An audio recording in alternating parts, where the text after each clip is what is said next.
Welcome. Thank you very much, and welcome to Wrigley Mechanical. That name sounds familiar. I said it's too bad we're not in retail. There's a lot of good advertising here. I hope you know how proud we are to welcome you all here. What a great day.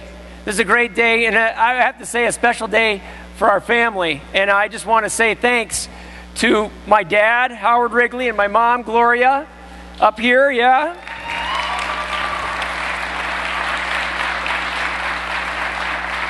And my brother Blake over here, president of Wrigley Mechanical, my sister-in-law Kathy, my wife Kathleen, and kids, Quinn, Patrick, Harper, nephew, Max, Jack, Grace, the whole family. Anyway, moment of personal privilege. We consider this sacred ground here at Wrigley Mechanical. We really do.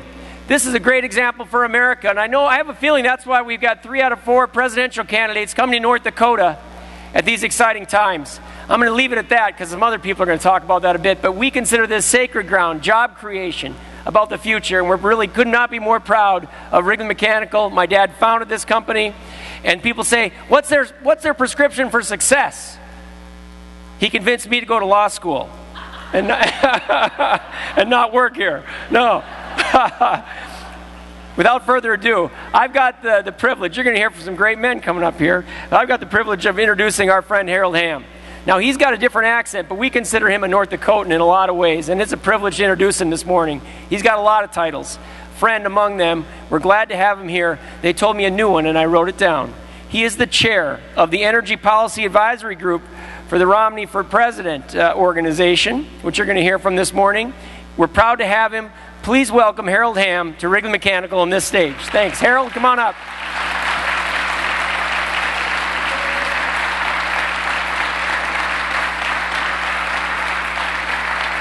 All right.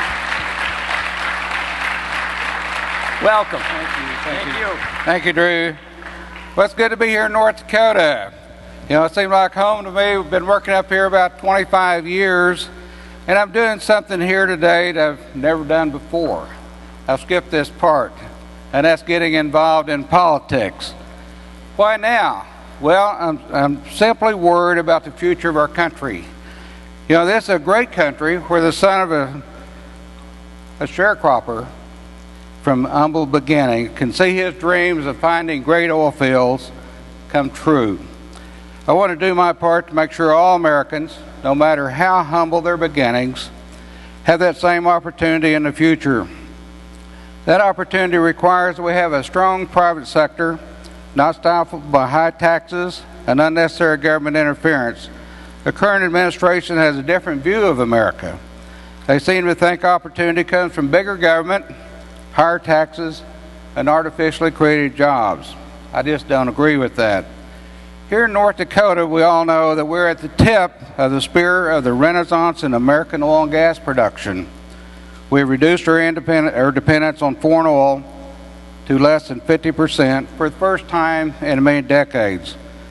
This renaissance is so strong that not even the President of the United States, President Obama, doing everything in his power to stifle the production of fossil fuels, could stop it. The thousands of domestic oil and gas producers in this country are making America much less dependent on foreign oil in spite of this president's efforts to stop us. It is also painfully clear that this president does not understand that when we don't have enough pipeline infrastructure in this country, we have to haul our oil by rail or truck, and it ultimately costs Americans more to pump. Or maybe he does. He says he wants to make energy more expensive, and he's certainly getting that done. We see that happening. With the leadership of Mitt Romney in the White House, we can declare our energy independence, and we can get it done. That's why today I'm endorsing and offering whatever support I can to Governor Mitt Romney. Mitt knows how to build a business. He understands that the private sector builds our economy. He knows energy is an important building block for our economy and should be encouraged, not punished. He has made a payroll and understands what it means to build a business. But most of all, he is a champion for all the children of America that dream of having a better life and making their dreams come true. That's the leadership we need leading this country. It is my real honor to endorse Governor Mitt Romney, the man that will lead this country back to the prosperity we all want for America. Now I'd like to introduce not only one of the finest governors in the country, but a good friend, Governor Jack Dalrymple, as an extraordinary leader.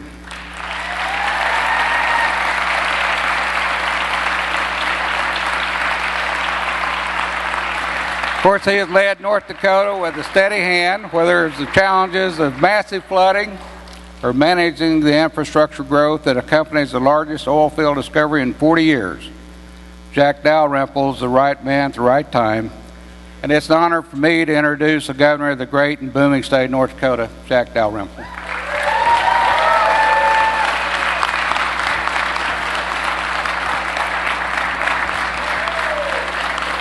you very much. Thank you. Thanks a lot. Hey, thank you very much, Harold, for the kind introduction.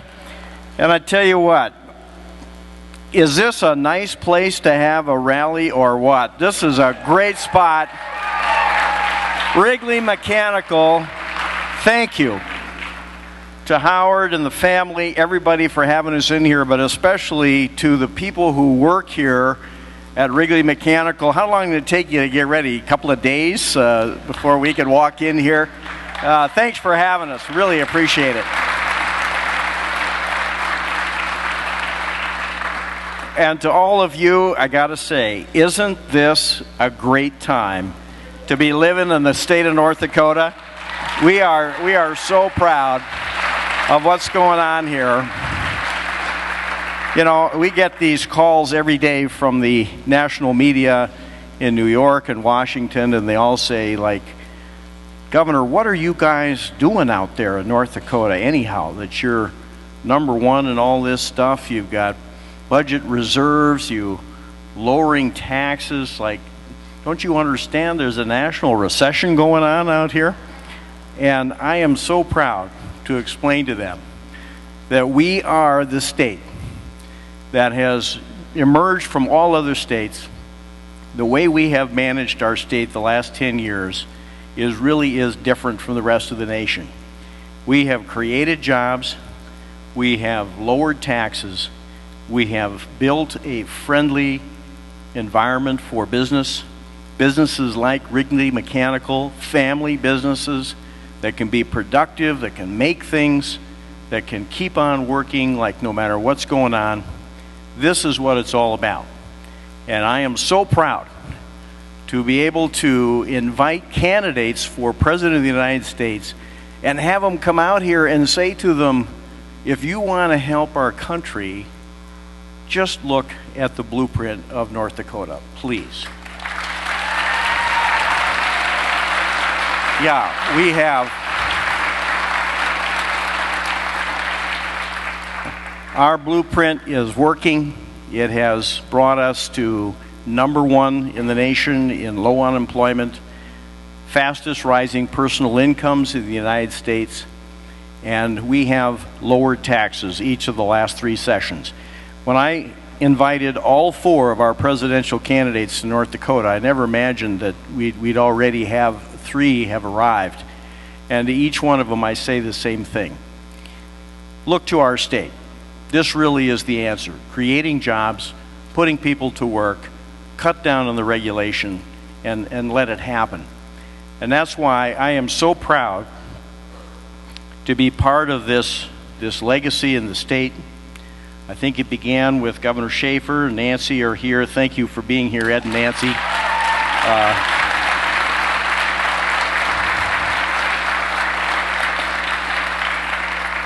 We were lucky enough to be able to continue it with Governor John Hoeven, and I was part of his team for 10 years. And now, of course, that John has moved on to the U.S. Senate, I have taken over his job. By the way, I happen to have this little campaign going on this year, and I would like to continue to be your governor if you're willing. Thank you.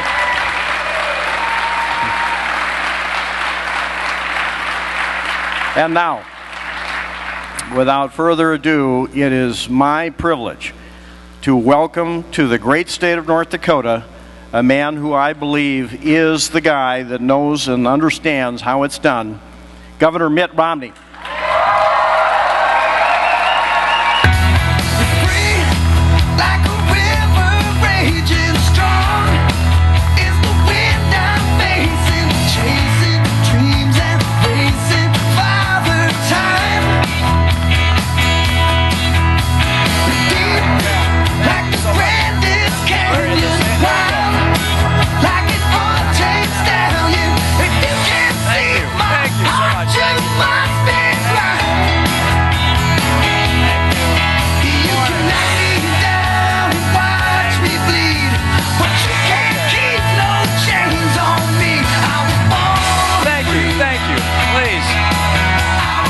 What a warm welcome on such a chilly day. Oh, it's not that cold, you know? It's not that bad. I thought it was going to be 20 below, and we got off the plane last night. It's like, well, there's not that much snow on the ground. It's not that cold. Why, we could be in Florida, right? This is really lovely. What a beautiful place this is. It's nice to be back. Last time I was in North Dakota was in the summertime, and we were at a farm. We had all sorts of farm equipment out to see. Were you there? You're nodding your head. Yeah, it was a fundraiser for the North Dakota Republican Party. Very impressive. Was it the Sullivan Farm? Senator Mark Anders' farm. Very impressive place, and I'm glad you can remember. You remember what I said? I don't remember what I said, but I appreciate the chance to be with you this morning, and I'm going to turn to you and let you ask some questions after I've offered a few words. First, thanks to the governor and lieutenant governor, and let's see, where's Howard? Howard Wrigley, who's the guy behind this whole operation. Howard, where are you? Back all the way back there. Howard is the guy that began this business. Thank you, Howard. Thank you. And special thanks also. You heard Harold Hamm announced that he's supporting my effort and leading my team with regards to energy policy. He's a big deal. I hope you understand. He's a big deal, not just here, but all over the country. This guy understands energy as many do not. He is a guy who at age 18 was working in the oil field and began doing some work up in this part of the country. And after some work here, people concluded that there may be as much as 250 million barrels of oil in North Dakota. Now he estimates it at 20 billion or more barrels of oil. This would be the largest find in the entire country. This is an extraordinary accomplishment by an extraordinary man, a pioneer, an entrepreneur. It is in part what makes America what we are. This is not a nation which has a government that tells everybody what to do and how to do it and tells you can't go here, you can't go there, you can't drill here, you can't drill there. Instead, this is a nation where free people pursue their dreams and take risk. My guess is there was some risk involved, Harold. And as a result of a number of people doing that, many of whom fail, a few succeed. And by virtue of their success, we're all better off. Harold's success does not make us poorer. It makes us better off. And North Dakota is the beneficiary of a man of vision and capacity. And I appreciate his endorsement and support today. Thank you, Harold. Thank you.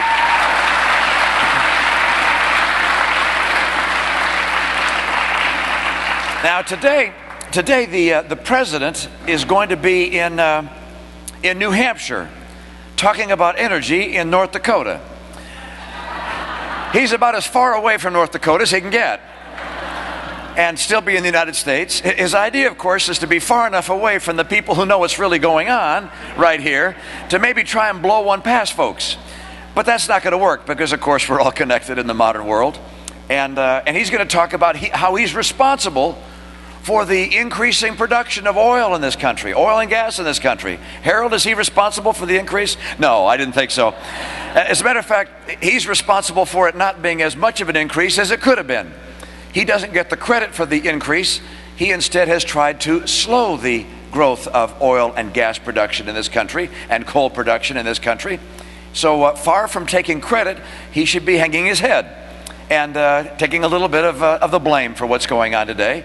As a matter of fact, the reason I say that is because the policies of the past are what opened up federal lands to allow folks like Harold Hamm and others to drill and take risk and to provide additional production of oil and gas. Those policies were the policies of President Bush and his predecessors. How has this president been doing with regards to opening federal lands? Well, he's cut the lease rate in half. And how about giving permits to drillers? He's cut that rate of permitting down to 1/3. This is a president who's not been helping this situation. And then he takes his EPA and uses them to try and stifle the development of oil and gas in this country and coal. And then he gets his EPA and tries to get them to start regulating fracking. Now, you've heard of that. Not everybody in the nation has, because it's relevant to the economy here in a big way. Fracking is the use of fluids to push oil and gas out of the ground. It's a very common technique used in the majority of oil wells in this country. And yet the Obama administration wants to change our long practice. Long practice is that fracking is regulated by the states. It continues to be regulated by the states, but he wants the EPA to get into it. As a matter of fact, he's got 10 different federal agencies trying to push their way into fracking so that they can slow down the development of oil and gas in this country. And then one more, I think kind of a no-brainer decision. When someone says, do you want to bring in a pipeline that's going to create tens of thousands of jobs to bring oil in from Canada, how in the world could you say no? But he did. This is a president who does not understand energy. He is the problem. He is not the solution. It's time to get him out of office and get someone in who will get us energy secure.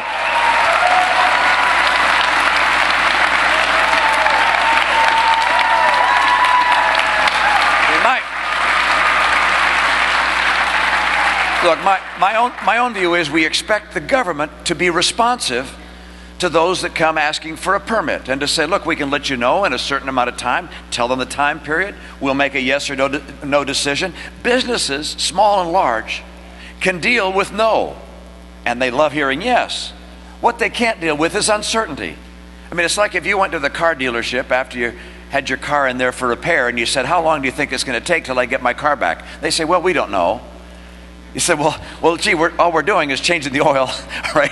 Can't you tell me when it's going to be ready? No, we just don't know. You can't deal with uncertainty. You can deal with a long delay, but you need to know when it's going to be decided. We need the same thing from the federal government. We need the federal government to say, we're going to open up federal lands, we're going to give you permits. This is the time period it will take for you to know if you get a permit, so that businesses can rely on those things, get loans, make investments, hire people, buy equipment necessary for drilling. We have to have a government that's responsive like businesses try to be. And then there's some other things we have to do. We have to open up our resources, open up federal lands to drilling, open up ANWR, open up offshore drilling. Let's take advantage of the energy resources in this country to finally get America energy secure and energy independent from the cartels.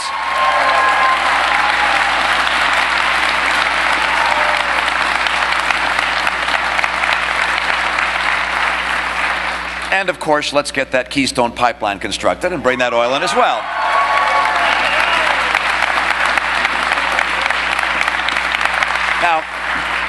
Now I know the president has a different model. His model is what people call green energy, all right? Green jobs.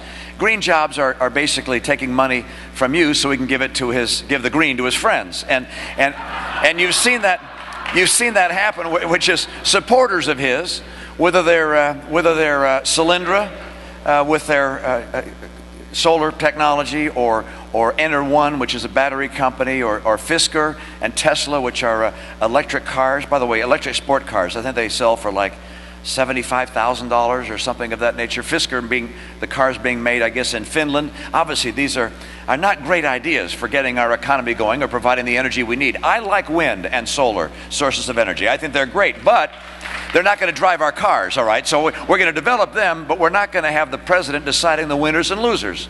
We want instead the free market and the free economy to encourage those sectors that have the greatest potential to get America energy secure.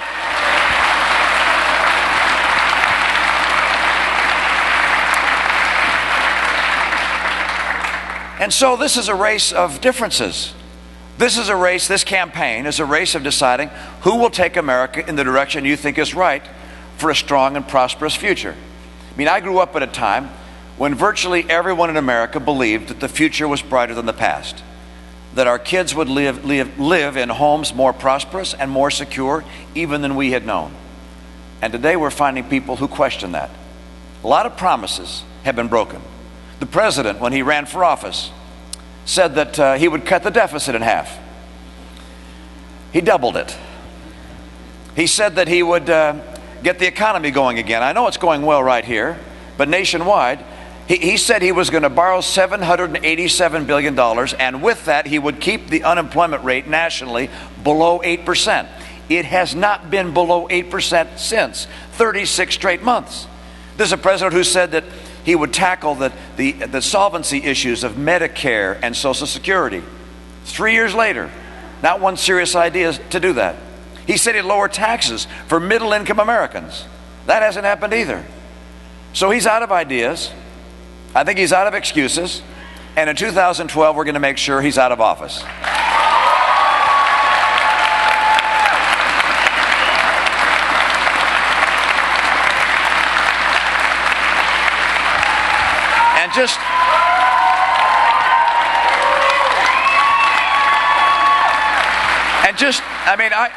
I spoke about energy as one of the places where we have an enormous difference, but there are others. One is the deficit.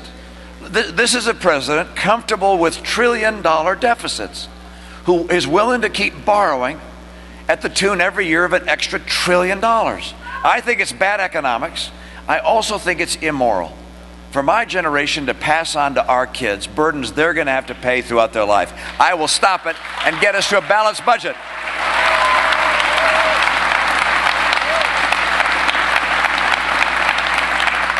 You know, I mentioned that he's been a failure when it comes to getting this economy turned around and getting people back to work. I looked at his latest idea, and that was to raise taxes from 35% to 40%, the top marginal tax rate. Now let me point something out. Do you know how many people in America, private sector workers, work in businesses that are taxed at the individual tax rate, those tax rates? Do you know how many workers work in those kinds of businesses? 54 to 55%. The majority of workers in America work in businesses taxed at the individual level. And so when he takes that tax rate from 35% to 40%, he kills jobs. He makes it harder for small business people to expand, to add plant and equipment, and to hire people, and to raise wages. He kills the economy. That's what he's doing. What I want to do instead is to have a 20% rate reduction across the board for all Americans. Let's get America back to work.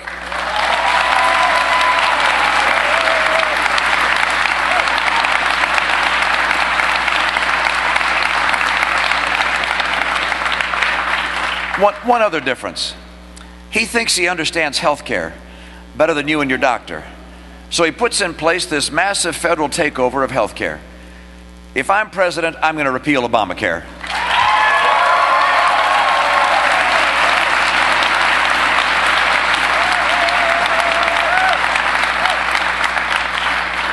Let me mention one more difference, and the list could go on and on and on, and that relates to our military.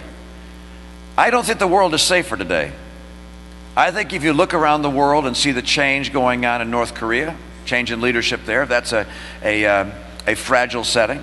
You have China saying that the South China Sea is theirs, and our military should ask their permission to go through the South China Sea. By the way, about half of the world's trade goes through the South China Sea. You have across the world Pakistan with over 100 nuclear weapons, and they're a very fragile nation.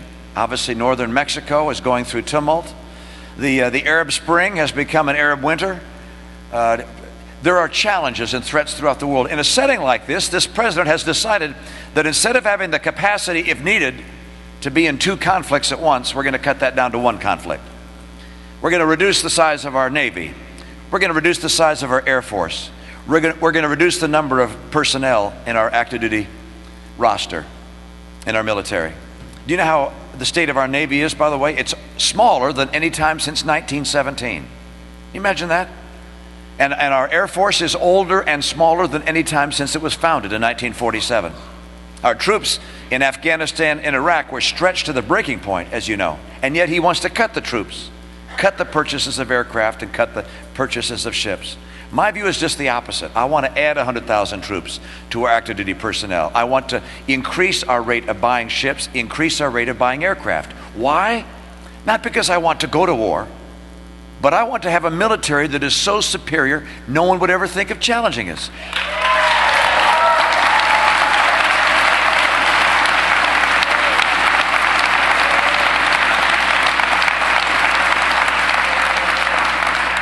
And so we face a time to decide what the course of America is going to be. The very soul of America is being tested and questioned in this election, in this campaign. You got a lot of folks to look at on our side, only one to look at the other side. We know where he would take us. Where I would take us is to strengthen America's economy, because I know how that economy works. I spent my life in the real economy, 25 years in business, small business and big business. I then went to the Olympics and helped run those games. Then took those skills and went to a state. Balanced the budget every year without raising taxes, without raising our debt burden. These are the kinds of skills we finally need to have in Washington. If you believe that it will help our nation to have someone who understands the economy lead it, if you believe it's a time to have a return to the principles that made America the nation we are, not big government, not intrusive Obamaism, but instead the kind of American principles of small government and entrepreneurship and innovation and pioneering and opportunity. If you believe those are the principles we need, and a person who understands how to apply those principles is the kind of leader we need, then I'm asking for your vote.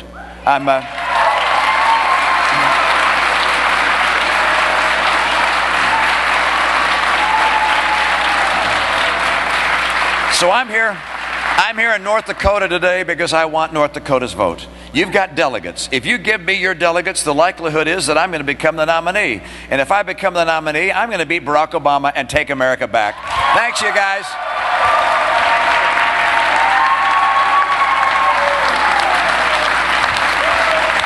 Thank you. Thank you. Please. Now for the brave. Usually my experience is it's hard to get the first question. People don't want to ask the first question, but then after a couple of questions, it's hard to stop the question. There's one back there. Yes, sir. You don't need a microphone. Just shout it out.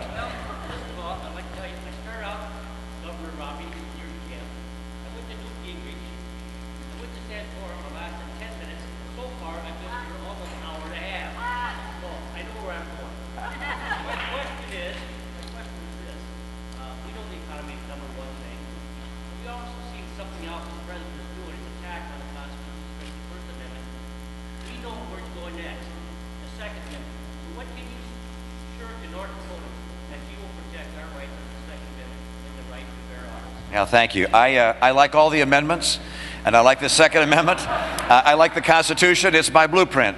And I will protect the right to bear arms in this country for any lawful purpose, self-protection, hunting, whatever purpose people have. I have a couple of guns myself, and shotguns, that is. And I know that people have their own choices in this regard. I know there will be an attack on the Second Amendment, just as there was recently an attack on the First Amendment. And you point that out.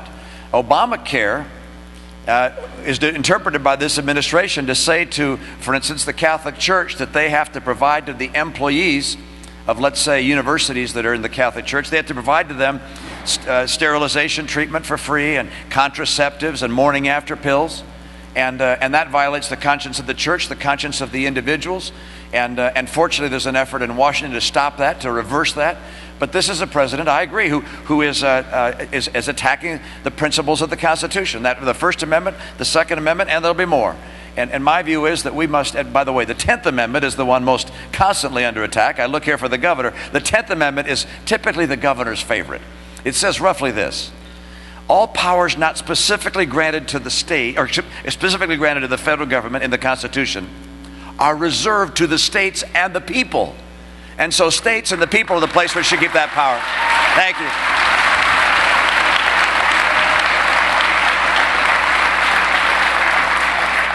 Have I still got you?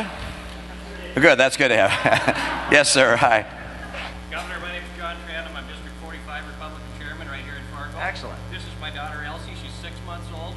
President Obama has been signing her name to IOU since before I was even mayor. What is America going to look like 20 years from now if we re-elect President Obama? How will that change? Well, that's a great question. Thank you. And Elsie, I appreciate her being this morning, being here this morning. She's a bidding Republican. This is very good news. Well, I think we can see what's happening with debt. He's adding about $1 trillion a year to the debt. And at some point, and it doesn't have to wait 20 years, at some point, the debt will reach such a level that people who are loaning us the money, the Chinese and Europeans and other financiers, will say, I'm not willing to loan money to America at low interest rates because I'm not sure they'll pay it back with dollars worth very much. And so they'll start asking for higher interest rates. And when that starts happening, everything in America will start getting more expensive that's purchased with debt. And that's, businesses have a lot of debt, and individuals too. And you'll see this economy slam to a halt. You'll see what happened in Greece happen here, or in Italy. That's if President Obama gets reelected. What else will you see if he gets reelected? You'll see Iran with a nuclear weapon if he gets reelected. You'll see a government which is more and more intrusive in the rights of citizens, whether it's the Second Amendment, the First Amendment, or other amendments. You'll see a government that plays a heavier and heavier hand in America. You'll see a nation more like Europe. I don't want to become like Europe. Europe isn't working in Europe. I want to stay America. And so in my view,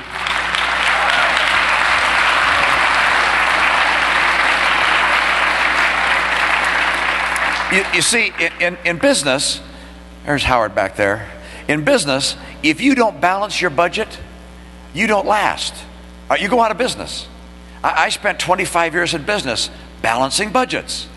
And then I took that skill to the Olympics, where we were in trouble and we balanced the budget. Then I went to my state. We had a $3 billion budget gap when I came in. We cut expenses to balance the budget. I will do that in Washington. I will keep us from hitting the wall that Greece has hit and Italy has hit. I'll make sure that your Elsie doesn't get higher and higher taxes and burdens paid for because we overspent. I will cut back the size of the government. Now you might wonder, how do you do that? Let me tell you 3 quick things you do. 1, you get rid of programs. The test for me is this for every program in Washington. Is this program so essential it's worth borrowing money from China to pay for it? And on that basis, I'm going to get rid of a lot of programs. And number 2, Governor, I'm going to take a lot of what Washington is doing, from Medicaid, which is the health care program for the poor, Medicaid, food stamps, housing vouchers. Instead of the federal government telling you what to do and running these programs in some cases themselves, I'm going to take those dollars, combine them, give them to the state, and let the state care for its own poor in the way it thinks best.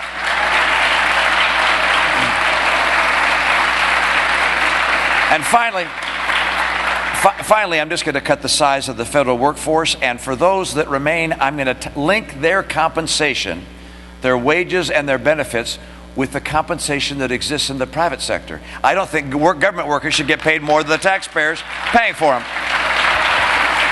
So I'm going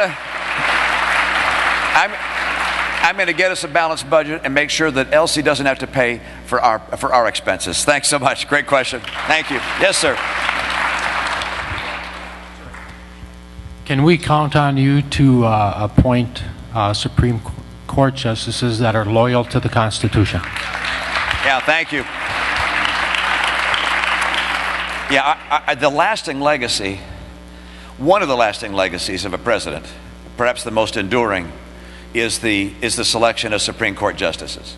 And the Supreme Court justices that I admire the most would include Justice Roberts and Alito, Thomas and Scalia, individuals who believe that their job is to read the Constitution and read the laws as passed by Congress and to enforce them, to make sure that what we're doing in the country follows the Constitution. There are other jurists who believe their job is to look at the Constitution, say, okay, fine, put it aside, and then follow what they might think is right or wrong for America. Look, if they disagree with the Constitution or they want to add something to it, go talk to your legislator. Go talk to Congress and the president and try and get it passed as a piece of legislation. Don't spring from the Constitution to do what, as an unelected person, you think you might want to see America do. My view is we have to, therefore, select into our Supreme Court and our other courts people who are strict constitutionalists, people who will follow the Constitution and the laws of the land. That's the kind of person I will appoint to the Supreme Court. Thank you. Appreciate the question. Thank you. Right here. Yes, sir. It'll turn on. Watch. It's magic. In just a second, somebody will turn the switch. Go ahead. Excellent. Excellent. Applaud. Yeah.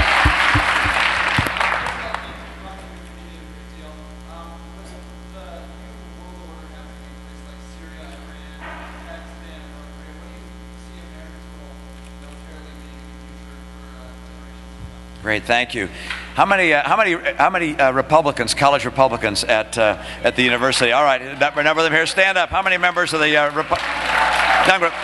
college Republicans? Great, thank you. That's one more thing I like about North Dakota. You know that? There are college Republicans here. Thank you, and appreciate your leadership. This is a critical time for us as a nation. We are understandably focused on what's happening in our own economy because people are suffering in this country. 24 million Americans out of work or stopped looking for work or can only get part-time work. Home values down in many parts of the country. People are really suffering. People have been out of work for a long time in some cases. And if you've ever been out of work for a long time, you know the kind of toll that has on your own psyche, your own sense of worth, your marriage, your family. I mean, this is really a tough time, and yet what's happening internationally is also critically important to our nation. And there are a couple of postures that you can take. One is the one which was put in place by Harry Truman following the Second World War. He announced a new American foreign policy. He said that we were going to stand up for our values around the world, that we recognized that when people chose freedom and free enterprise and human rights, that they were less likely to go to war. So we would stand up for our values. Number two, we would be involved in the world. We would try and shape events to try and encourage positive developments in the world. And number three, we would be strong. He said we would have a strong military, and we would also link arms with our allies around the world. Now, I watched this president. He has an entirely different approach, and it's not working. He said we were going to engage Iran. Remember that? How's that worked out? All right. They have armed the Taliban to be killing, that kill our troops in Afghanistan. They armed the forces against us in Iraq. They're moving headlong to nuclear weaponry. He was going to meet with them. Remember that in his first year in office? He was going to sit down and meet with Ahmadinejad. Even Ahmadinejad didn't want to meet with him. And so he has shown a hand of weakness, and they have responded with adventurism, which is typically what happens on the part of tyrants and autocrats. If they see an opportunity, they take it. And he will, with regards to Syria, what did he say about Syria? His administration said about Syria's Assad. He said he was a reformer. Assad, a reformer? Really? As he's murdering his own people? When voices took to the street in Tehran saying that Ahmadinejad had stolen the election, and they looked to see if America would stand for our values and stand with them, what did we do? He had nothing to say. He said he didn't want to interfere. This is a president who has taken an entirely different foreign policy, and it's not working. And my view is we must have in our nation a foreign policy that, again, says we will stand by our values, we will stand by our friends, we will be strong as a nation, and we will assure that the principles of democracy and freedom and human rights prevail in this world. And I will do that with a strong military and a strong commitment. Now I'm